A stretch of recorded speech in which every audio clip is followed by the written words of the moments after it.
Hello, everyone, and welcome back to Stationeers. For those of you who watched my Moonbase tour a little while back, first of all, thank you for watching.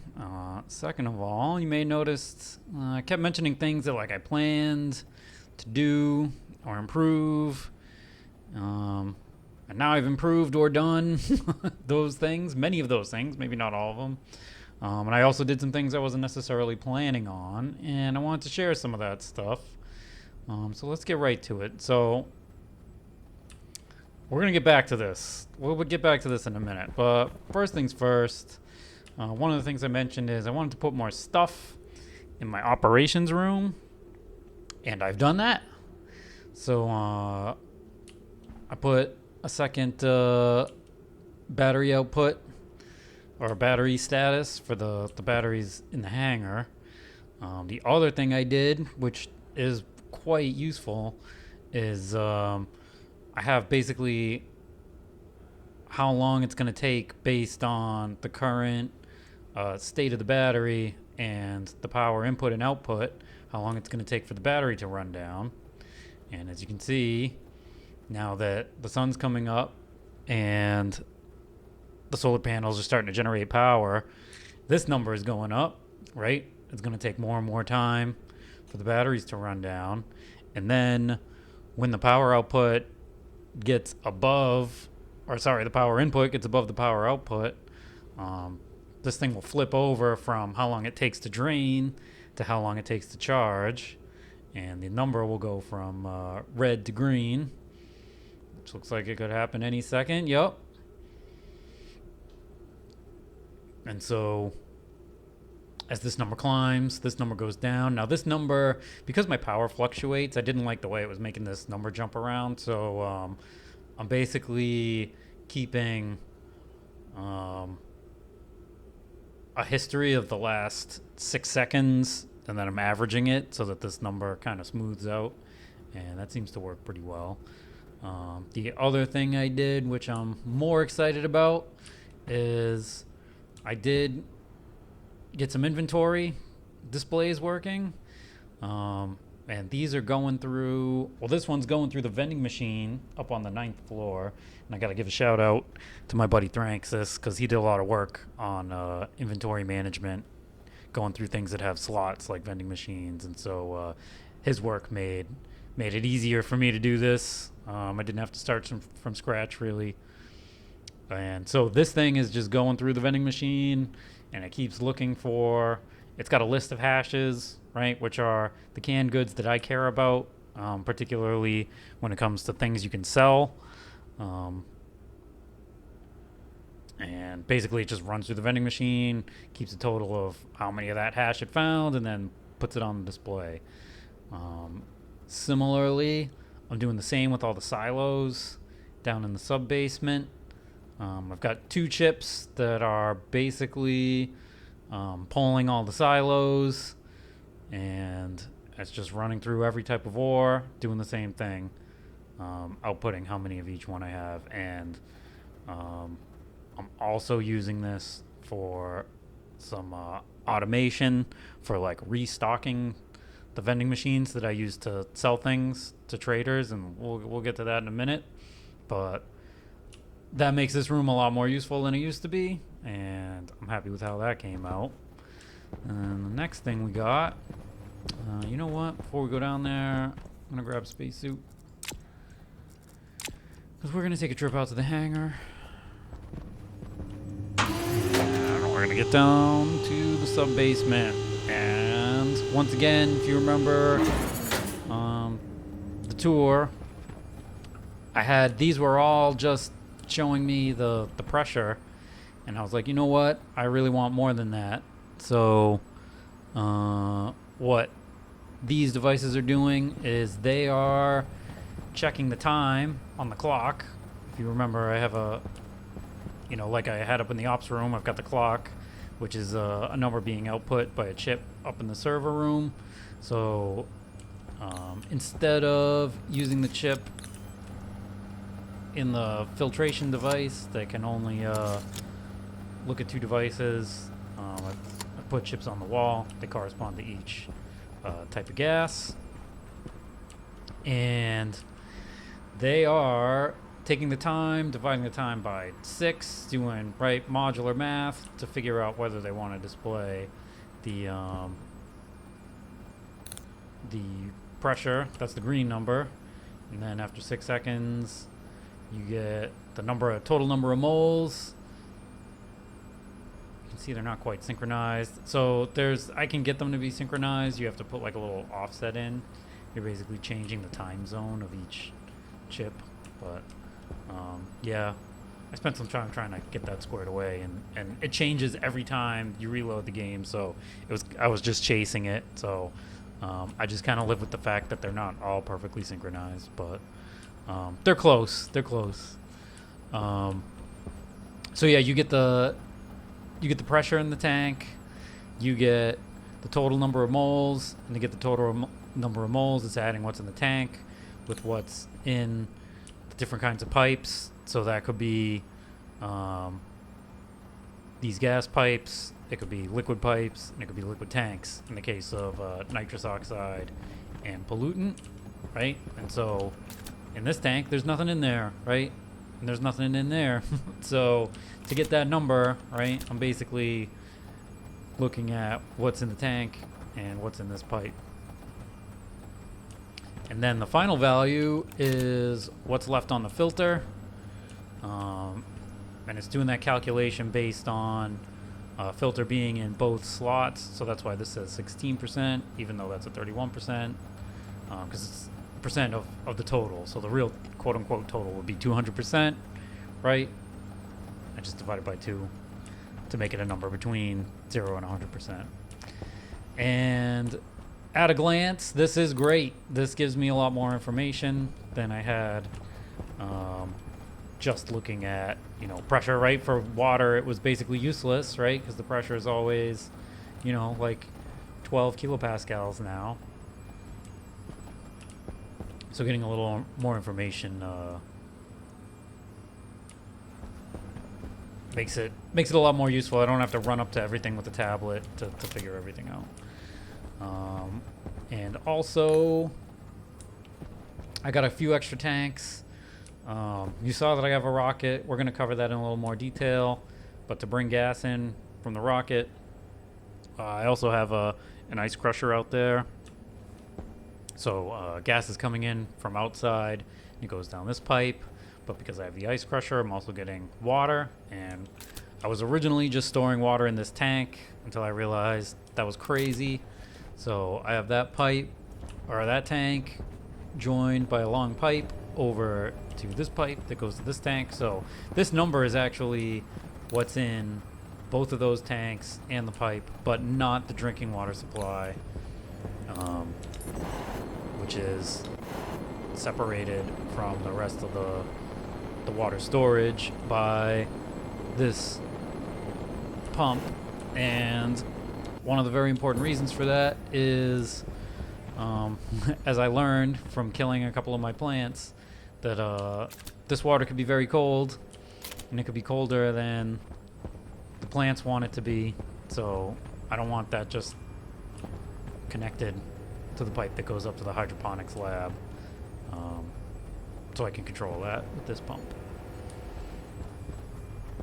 And this has all worked very well, although I did have an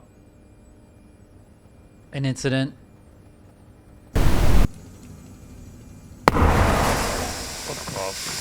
What the? Oh, that's bad. That's bad. That's very bad.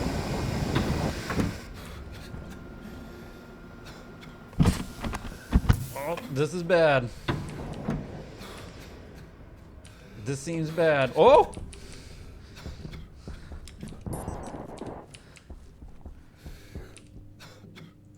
Oxygen low.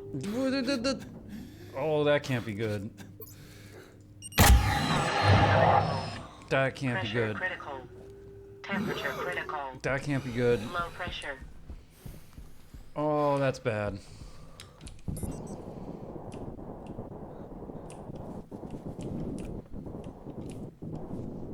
Oh, what? That's... Oh, that's not a good sign. Oh, okay.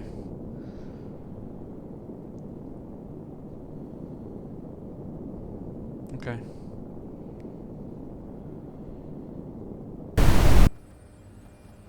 Yeah. So what happened was after I got the rocket and I was getting all kinds of gas from the rocket, it was coming in here and it was coming off a turbo pump.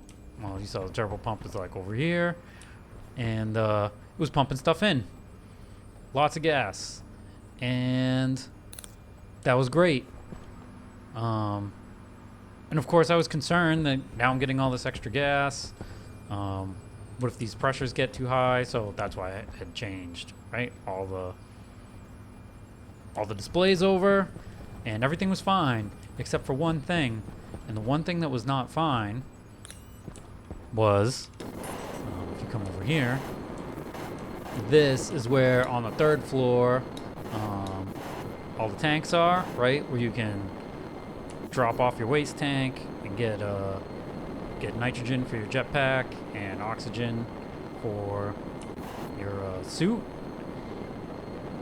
And this all works, and I have pressure regulators on it, and everything's great. But what I did not have, which I now do have, but I did not have, was over here is the suit storage and the oxygen pipe.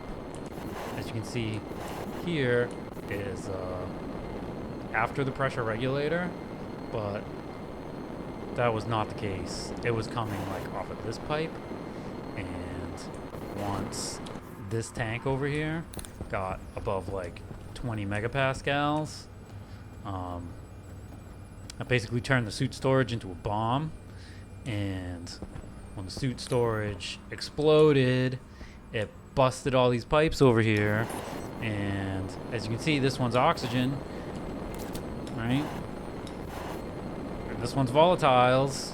When you mix oxygen and volatiles, it burns. And yeah, pretty much burned my whole base down. And it took a while for me to figure it out.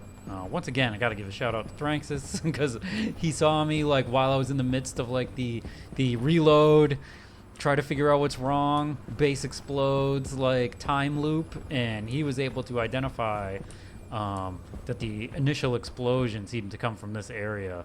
And it wasn't too long after that I realized what I had done wrong, and I was able to fix it.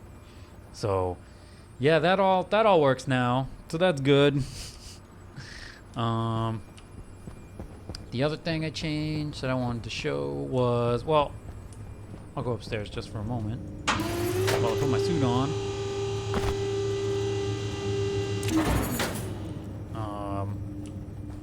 So I noticed, like while I was over here on the third floor looking towards the hangar, there's something about like the draw distance where like those storage tanks out there, even though there should only have been yellow lights illuminating them, they must have been getting some like weird illumination through the floor that the floor wasn't stopping because of like the draw distance thing. And I always thought it looked cool, so I was like, you know what, I should actually put some real lights out there. So I did. So I just want to show you that briefly.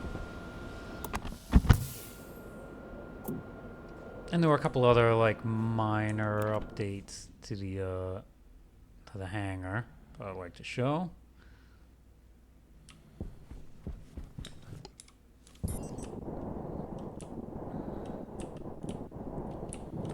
So I got some new lights over here. It looks cool. And then I did some on this side. So it lights up this kind of aisle here. I always used to have to turn my light on and see what was going on over here, but now it's like all lit up. And I updated these outputs to be the same as the displays up in the communications room. So they are basically identical. That's the power, that's the azimuth, that's the elevation.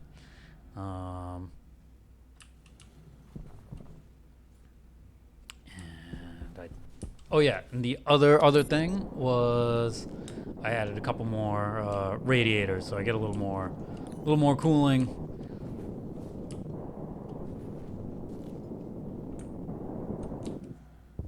And that's it for the hangar. Well, actually, I did change one other thing. Very subtle. So before, where I have all this like heat exchangers and heaters and valves and stuff, that was all under just regular floor, and I realized I need to be able to like see how it's laid out.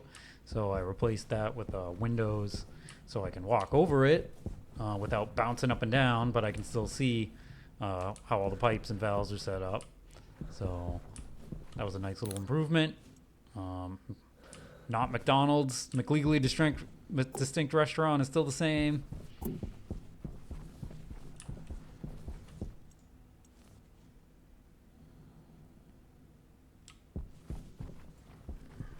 So then the next thing, I gotta wait for this thing to pressurize, that I wanted to work on is, as I've been adding stuff, my power load has gone up a little bit. And if you remember, you know, the solar panels were kind of just barely keeping up with my power usage, and that's kind of no longer the case. And I could have just added another couple rows of solar panels. Maybe I'll still do that, but I was kind of treating this as an opportunity to explore other methods of power generation. So one thing I wanted to try was, I had seen in the past that the fuel generator could put out like 100 kilowatts of power. I was like, we have got to try this. So the first thing I tried was just deconstructing my solid fuel generator and putting a fuel generator in here, and it just wasn't really working out for me. Couldn't keep the thing running. So I did check out one or two Cows Are Evil videos. So thank you to Cows Are Evil.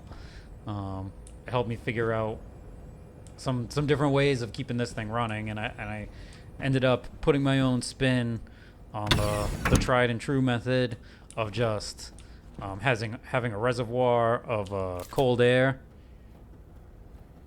and then blowing it across the generator while it's running, and then sucking it back up here, and then I have that connected to my primary cooling loop, which is connected to a valve to keep this at like a reasonable temperature. So this is at 15 below. And so if, this thing's hooked up to automation, so it will kick on by itself, but I can turn it on manually. And then it gets loud in here. And so while this thing is running, these guys are blowing cold air out from here, blowing across, and it's getting sucked back in by this thing. This stuff is all on batch writers. They're on like a little, that's what the green network is. They're on a little private network, so I can just batch write to all these vents. So when this thing's on, they're on. When this thing's off, they're off. And this is breathing air.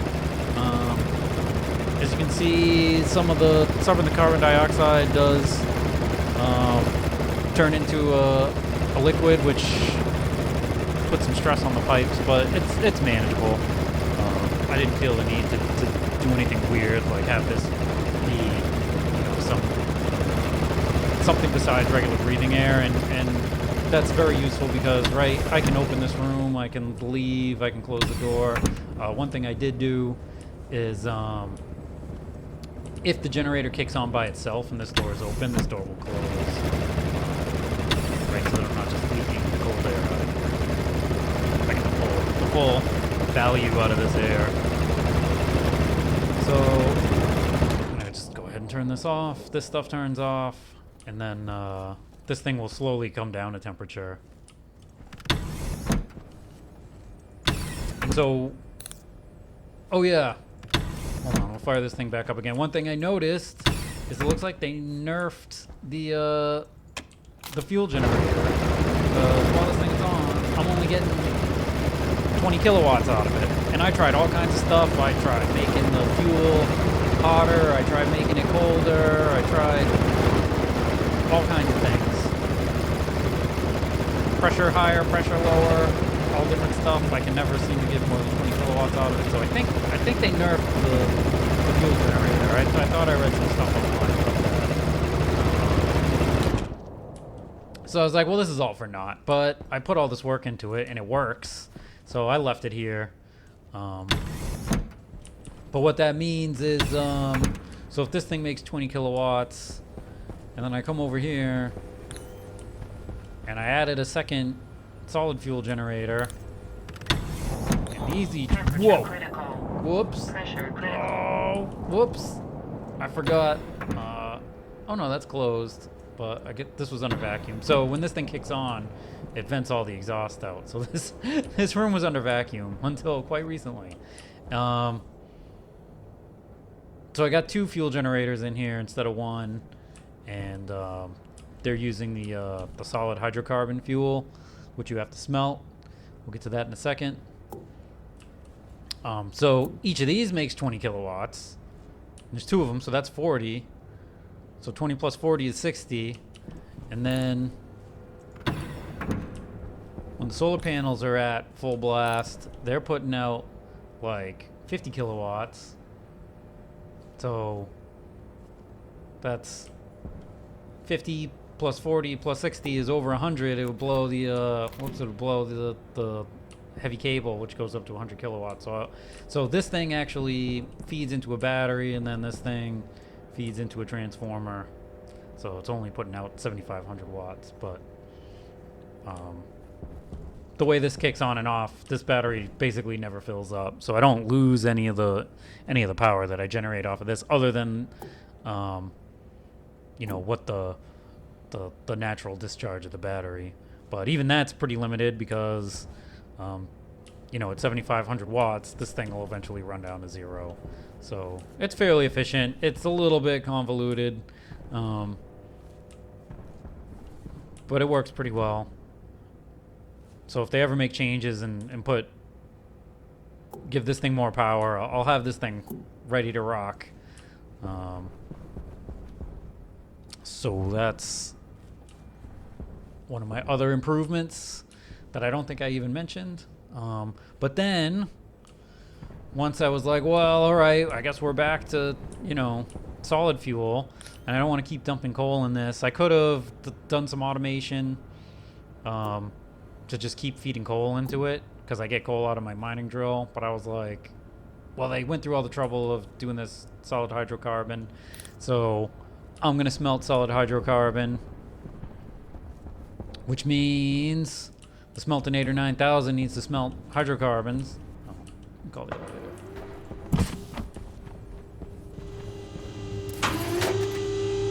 So to make hydrocarbon fuel, you put coal in there, and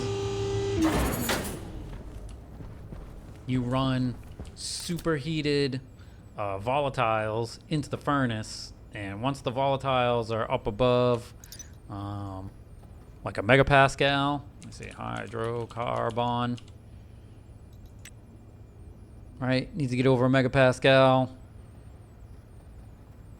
and you got to be at this high temperature, then you can pull the lever and you get solid hydrocarbon in a 500 stack instead of a 50 stack for coal. So I was like, we have got to do this. That means we need some upgrades on the Smeltinator 9000. And so, like I mentioned, I recycled something and it came out of this thing. Yeah. So I wonder what I recycled.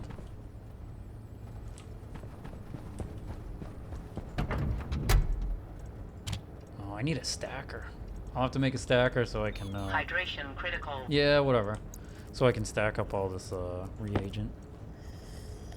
Must have been something big. I don't know what I threw in there.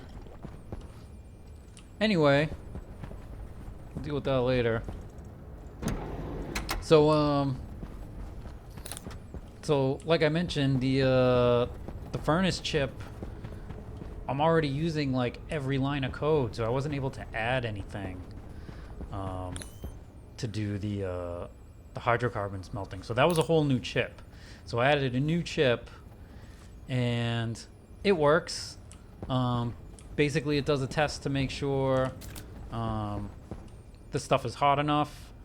If it's not, then it just aborts.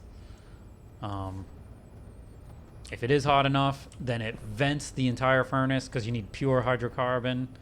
Then it primes the furnace, waits for all the coal to go in there. Then it just opens the taps on this new pipe that I ran. Which you can't really see. Oh yeah, because it's behind the wall. But you can see the new valves over there, which just connects. Well, I'll just show you. It connects to the same that same input pipe that the nitrogen and the hydro fuel goes into, right? So this thing comes on.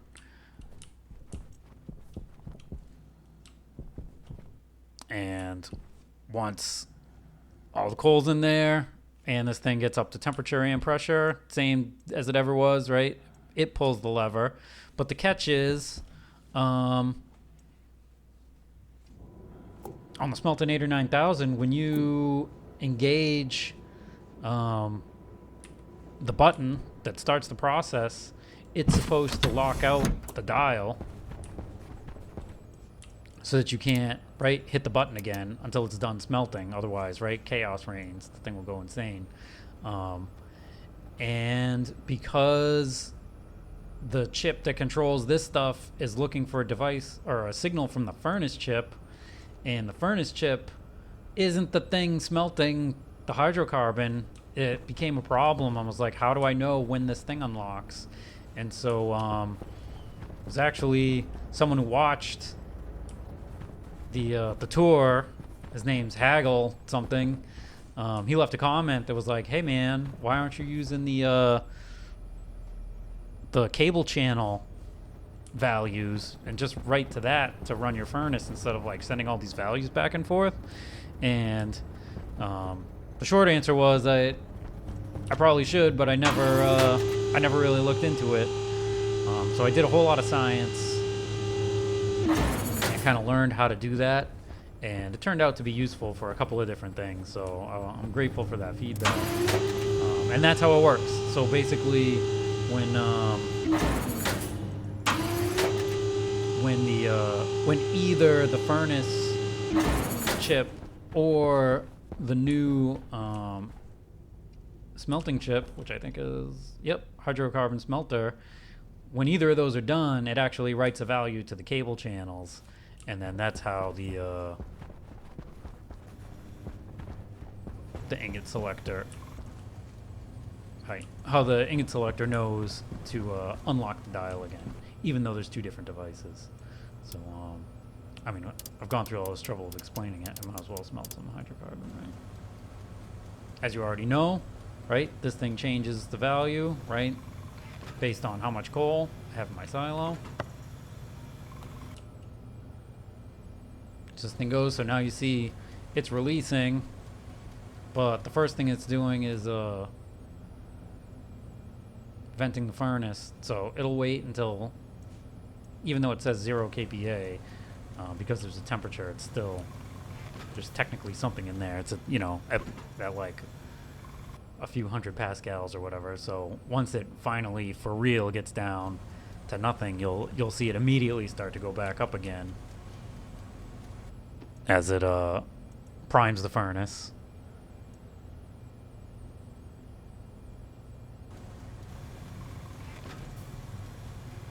And then once all the coal's in there, it'll really ramp up the pressure and the temperature.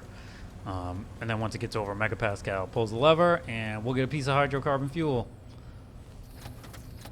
So while we're waiting for that, one other thing I mentioned I wanted to fix was I had some issues with printing stacks. The things would go haywire. Like it wouldn't print out the right number of stacks, or like it would print out or it would the printer would shut down and I would have to turn it back on again. But I fixed that, so that works now. Right? Print out a couple stacks of, I don't know, cable or something.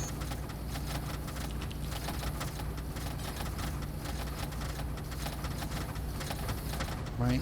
Stacks, 2 stacks, print 2 stacks. So while I was doing that, this thing you'll see pressure's really low. I just need to get the temperature up above like 40 C, something like that, to before the furnace will start pulling ore in.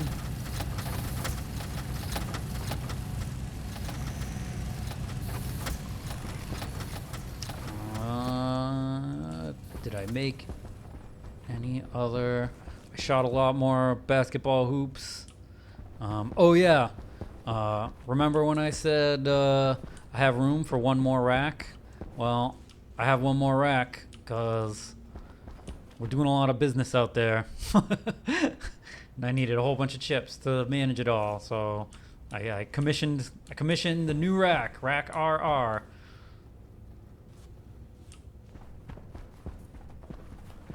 Now I took those turbo pumps down. That's pretty much it for the 6th floor. Oh, while we were waiting, this thing filled up and I got myself a nice piece of hydrocarbon fuel.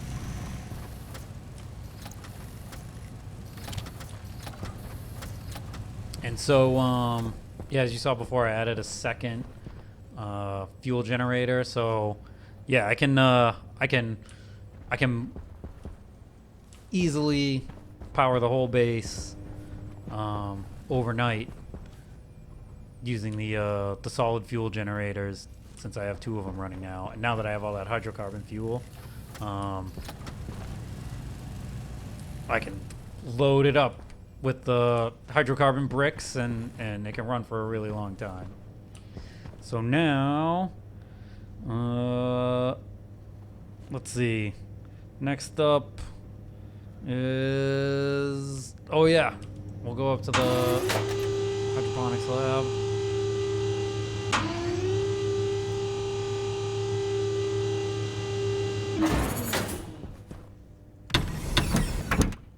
And we'll get to this in a second. But I was never really happy with the old displays for a couple reasons. I think I mentioned there was like a little LED here that just had the growth rate, and that was it.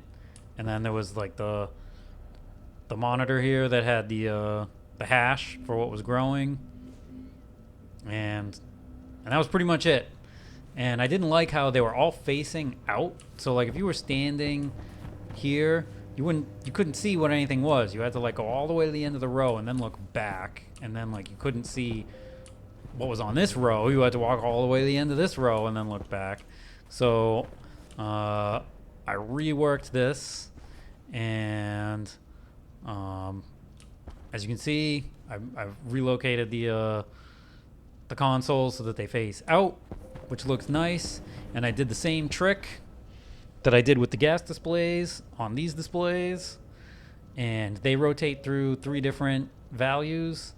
The green value is the minimum growth level of any plant in a row.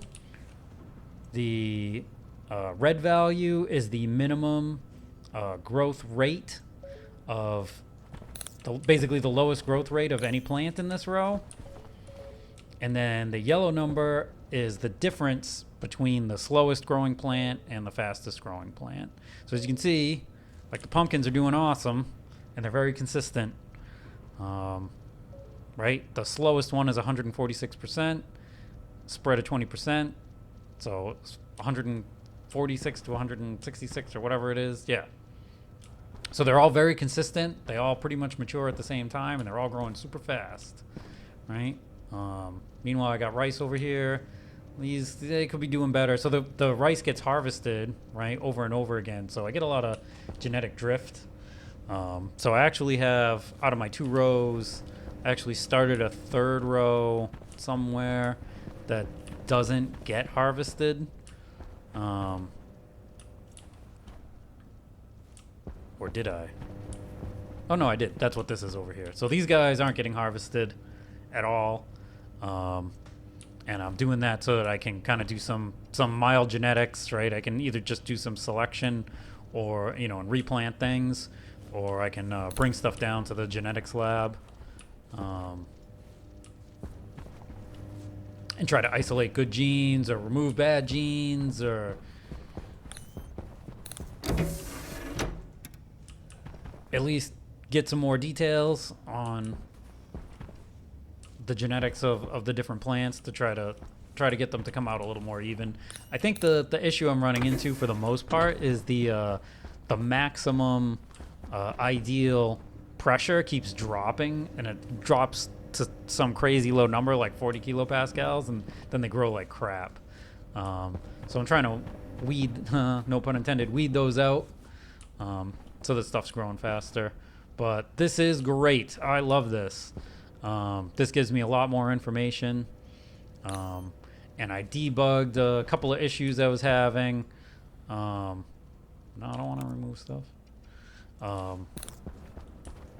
Where stuff like wasn't getting harvested correctly, I fixed a bunch of stuff. Some of that was actually problems with the sorters, where they weren't selecting for the right things, and then stuff was getting jammed up in the chutes, and it was kind of a mess. But I fixed it. Everything works pretty well now.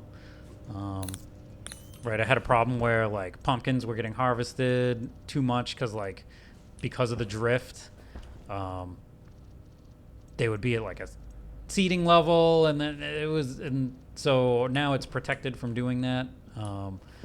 So everything seems to work a lot better now. So now that that's all working better, I kind of revisited the concept of this stuff uses a ton of carbon dioxide.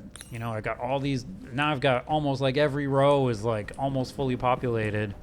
So I'm using a lot of carbon dioxide, so I kind of wanted to try to offset that.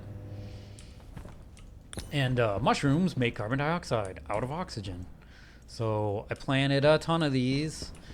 And I realized if I was going to have mushrooms, it was like sort of a culture around mushrooms. So I made this little switch.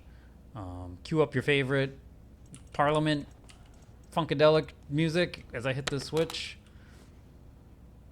Yeah, I got some mood light. And I'm basically just using random number generators to select. I have 2 chips. Each one controls 5 LEDs. And it's picking an LED at random, and then picking a color at random and writing it to the LED. It's cool. I didn't spend too much time on it, but I like it. I did have the idea that this would be awesome for like Christmas lights, so you could make like a big Christmas tree out of green cladding or something and put lights on it. So that's your homework assignment for somebody if you're watching this. I want you to make a Christmas tree.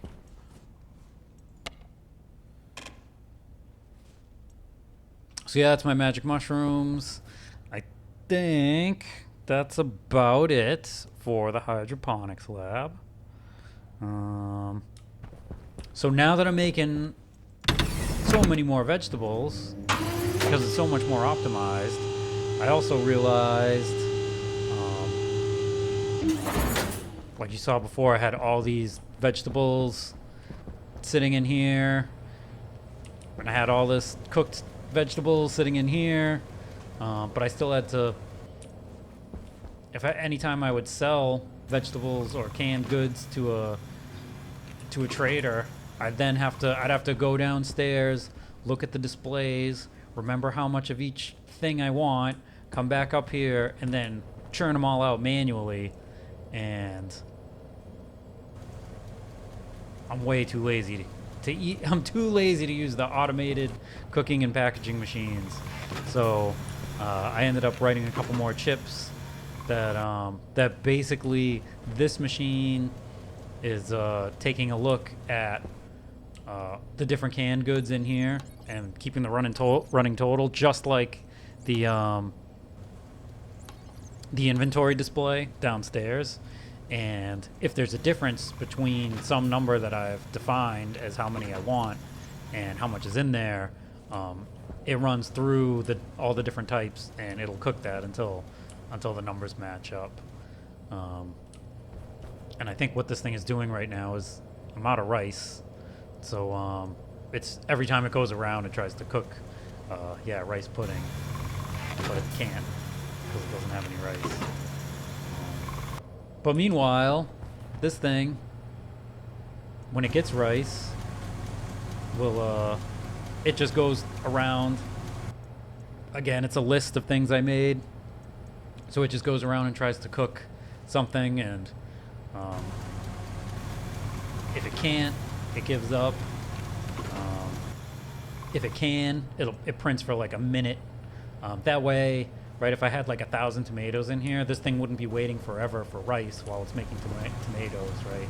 It's going around and making a minute's worth of each item as stuff comes down. So that seems to be working pretty well.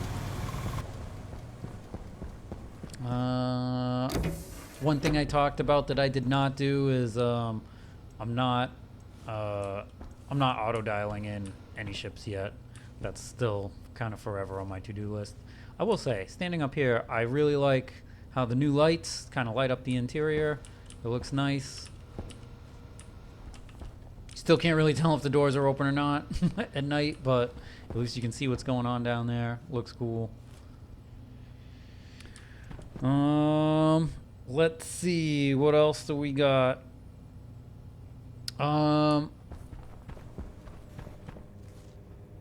The other thing that I'm not going to go actually look at it, but like I said before in the tour, I had this like kind of really janky system that would autofill the ore vending machine down in the sub basement.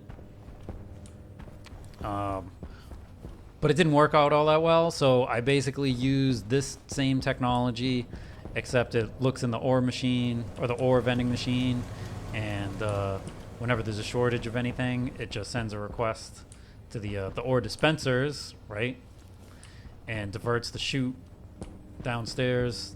So instead of going into the furnace, it goes into the machine and keeps that filled with iron, copper, silicon, and coal. Those are the only things I'm really selling. So then, okay, that brings us to the rocket.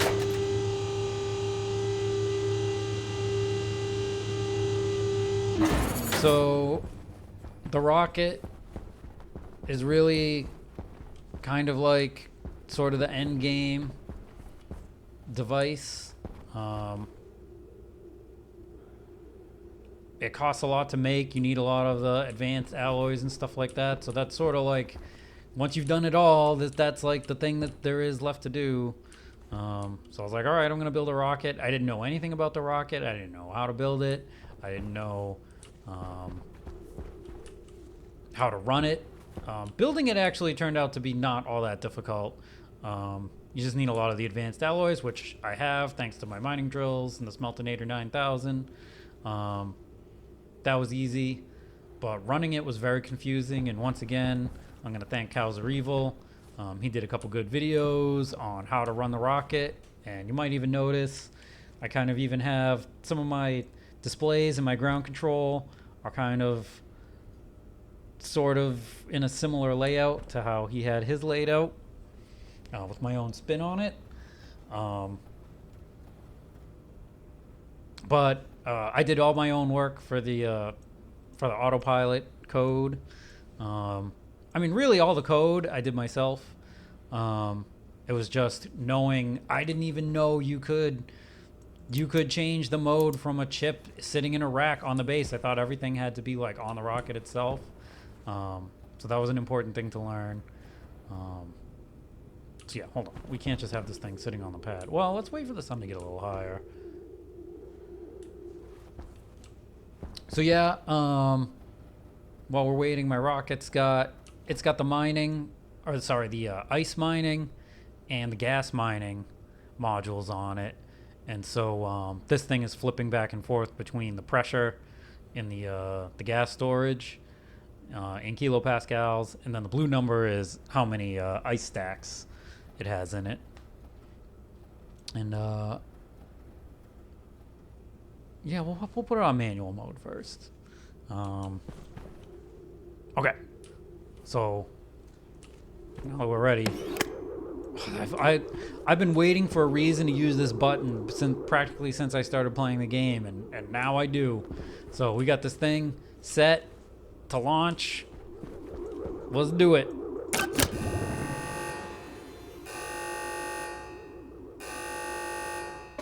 There it goes. There goes the shadow. All right, so this thing's off and running. So now it's somewhere where it can mine stuff. So then this is my mining control. The green light means there's minables. The fact that it's off means automatic or mining is turned off. So I'm going to hit this switch. Then the light will come on. And now you'll see it's picking up gas and it's picking up ice. And then when there's no more gas and no more ice, this thing will turn red. And I've noticed there's a little bit of weirdness.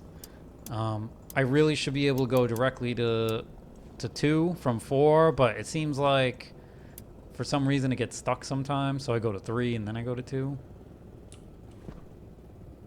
And then I have a chip that's doing nothing but monitoring the amount of fuel left in this thing. Hunger critical. Whoa, hunger critical.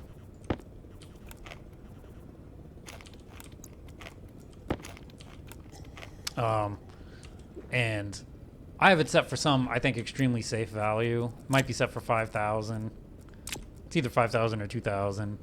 And it just automatically calls it back. It doesn't matter whether it's in autopilot or not. Okay, so we're out of stuff here, right?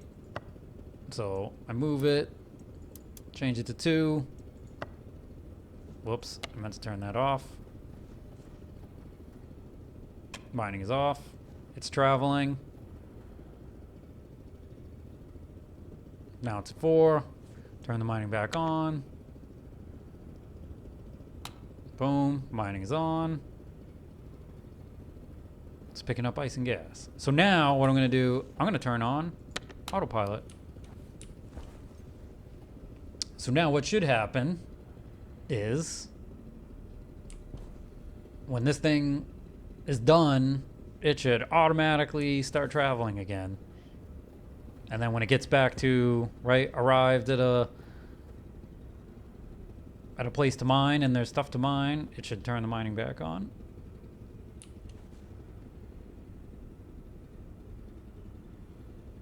And while we're waiting, you can see I have some auxiliary storage out there. So everything comes down, all the ice comes down that chute and goes into a ice crusher, and the gas comes down that pipe, and that was that green pipe that you saw coming into the basement.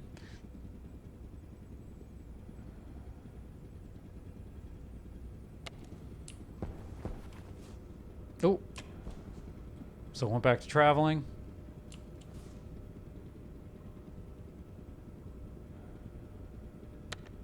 Boom, turns the mining back on.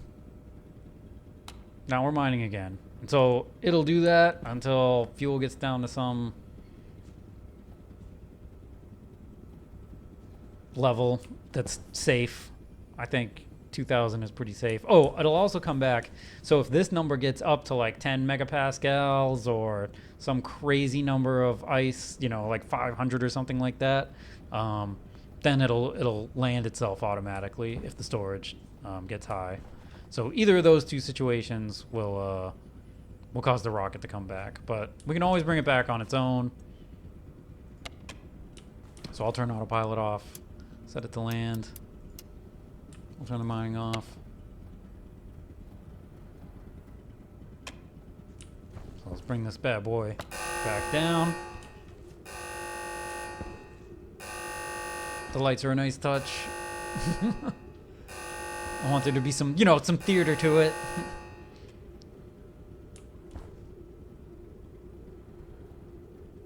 we go. So now it's funny, it like unloads like before it even gets back on the pad. But if we go down into the basement, so you can see this thing's already filling back up. I've got a fuel control system that keeps the fuel cold, mixes it, keeps it cold, and then pumps it out into a pipe that goes out. All my pipes are just going underneath this little bridge here. We'll go out there and take a look at it in a second. So I'll just show you where stuff is coming in.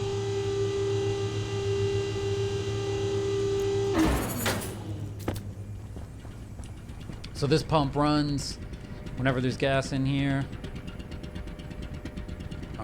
And once this pressure comes down,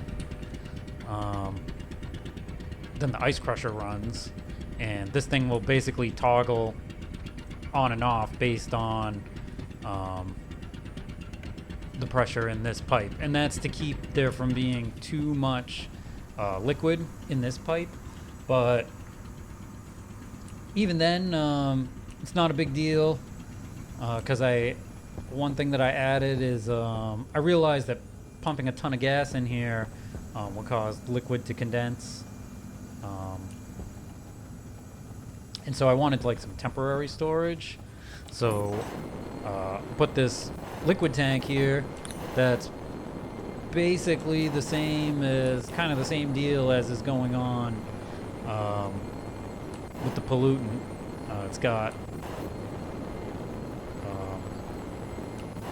an expansion valve, or sorry, condensation valve and a pressure valve. But this one might be, yeah, this one's a purge. Yeah, this one's a purge valve. And so basically when this pressure is high, stuff is condensing into this tank, and then when there's a chip controlling this purge valve, and when this pressure gets low again, turns on the purge valve to pump this stuff back in here. And then to keep stuff from freezing or getting too hot, I've got a heat exchanger here, as well as a couple of heat exchangers that just go to ambient air to try to keep everything around room temperature. And this works good. This is a good overflow for when a ton of gas gets pumped into this general unfiltered pipe. Oh yeah, I gotta remember to change that filter.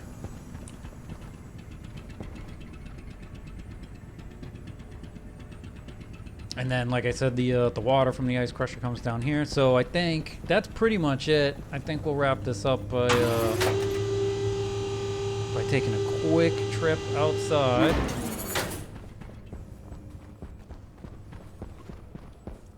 Why am I going out the back door? Hey, look that open.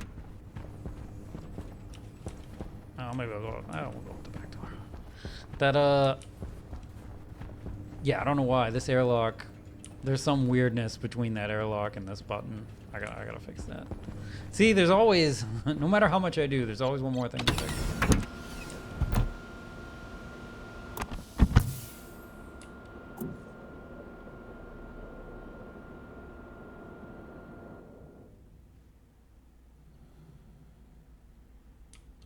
Yeah, I still haven't replaced these with the bigger vents yet. That's another thing to do. But I like the way this came out. I just kind of started hacking this together just to build it and see how it worked. But it ended up, turning into a decent pad, and I built some scaffolding around it, put some lights on it, and it actually looks pretty good. I'm happy with the way that came out.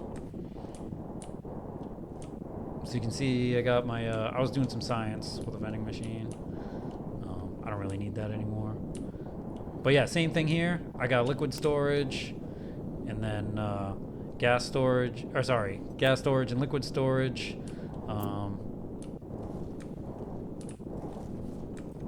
With some valves down here to keep everything sane. And so this is fuel going out, and then this is gas and water coming back. And that, like I said, that all just goes down into the basement. And so I really like the way this came out, because now, right, with the rocket over there, the hangar over there, the solar panel farm over here, and the old base up here to the north. If this is like a legitimate, like, compound here, this is an actual, like, it's not just a building. This is a legit moon base.